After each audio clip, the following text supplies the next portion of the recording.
Hello again. This is video 16 out of 90. I'm setting myself a challenge to do 90 videos, one each day for 90 days for the purposes of learning the sort of stuff or teaching the sort of stuff that I need to learn at a deeper level.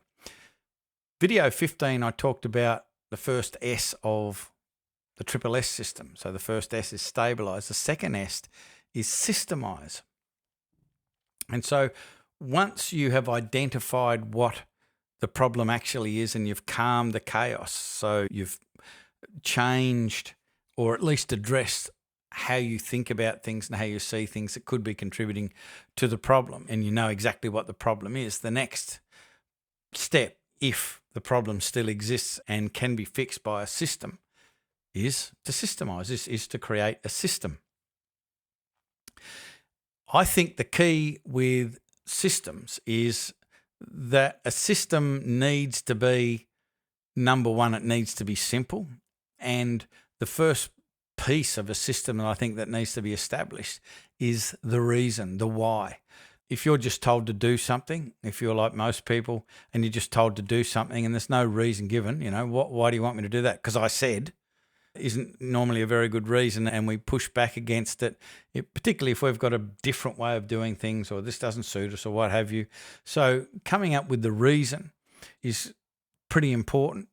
I think what also is missing with or misunderstood with systems is just because you've got a system, it doesn't mean it'll fix the problem, because the system needs to be followed to be able to fix the problem, to avoid the problem from happening.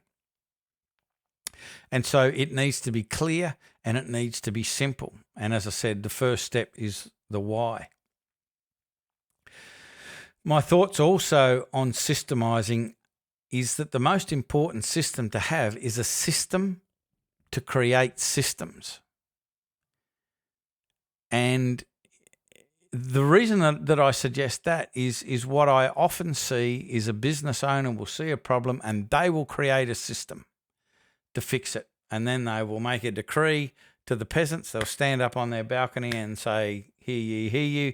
This is how we're going to do it from now on. And then wonder why people don't follow the system. They either forget or they just buck up and don't follow the system. Number one, because they've been told to do it and they haven't been given the reason. Number two, they haven't been consulted in the process of creating the system.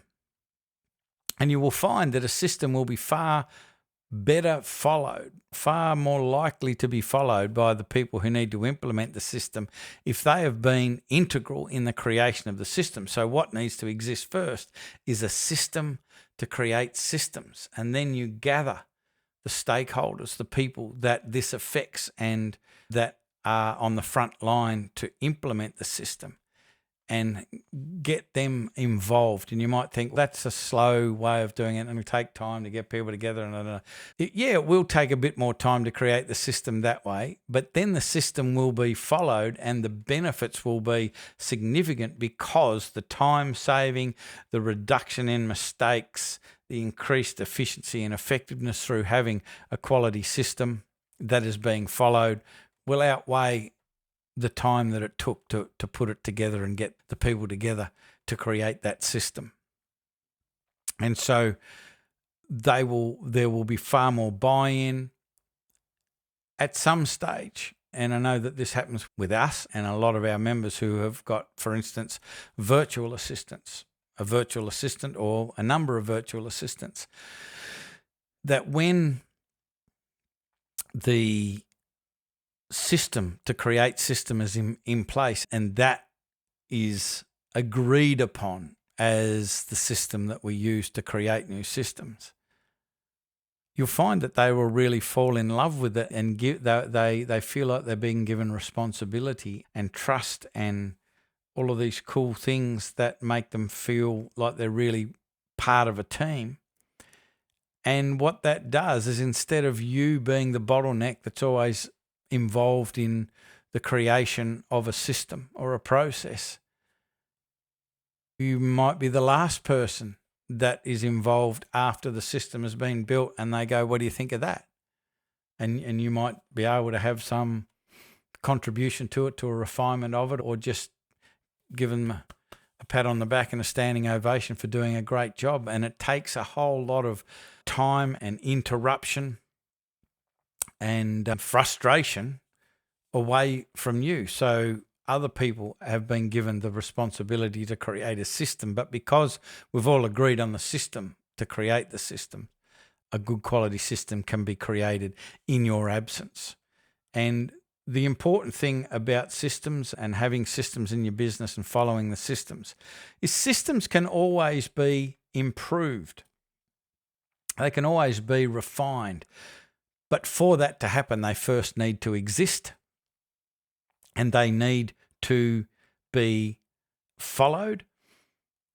And there needs to be a process in place that when an error occurs, when a problem is identified, the very first thing we do is we go back and the first question is there a system in place that could have prevented this problem?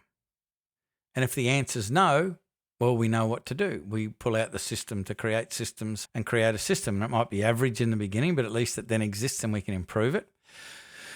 If the answer to that question, does a system exist that should have prevented this problem, and the answer is yes, then we need to ask, well, was that system followed?